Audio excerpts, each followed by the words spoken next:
Körpüdən keçəndə ayağı sürüşüb yıxıldı. Mən kömək eləmək istədim, ancaq ki, tutarmadım. O tutmaq istəyəndə mən oppandım o tutmağa, tutarmadım ancaq.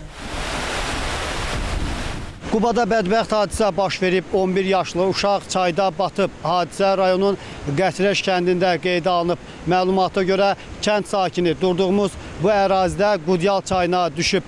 Onu xilas etmək isə mümkün olmayıb. Uşağın meyidi bir neçə kilometr aralıdan tapılaraq ailəsinə təhvil verilib. Körpü vardı orada. Onu da su idarəsi düzəltmişdi. İndi elə oldu ki, bu sellərdə körpü yıxıldı. Uşaq da körpüdən keçmək istəyən düşüb suya. Xahiş yoxdur.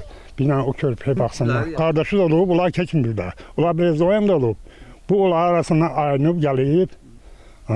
Düşüb o körpüdən keçən taxt olub, sınıb saxlarına olub, düşüb. 5-600 metrə, bəlkə də biraz da çox olar. Çay belə aralanıb iki yerə.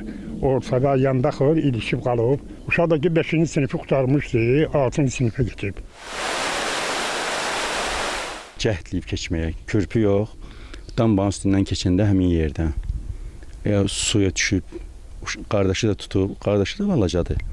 Gücü çatmayıb qardaşının da. Körpü uçdu, körpünü remont eləmirlər, baxmırlar. Düşüb baxın, görün dambanın üstündən qoyublar, pilləkən qoyublar. Hədsiz təhlükəli yeri, böyüklər də təhlükəni keçirlər. Burada üzmək üçün yer yoxdur. Sadəcə balaca indi ayağı düşüb uşağın. Balaca uşaq da 5-ci sinifə gedən. Onun nə su lazımdır?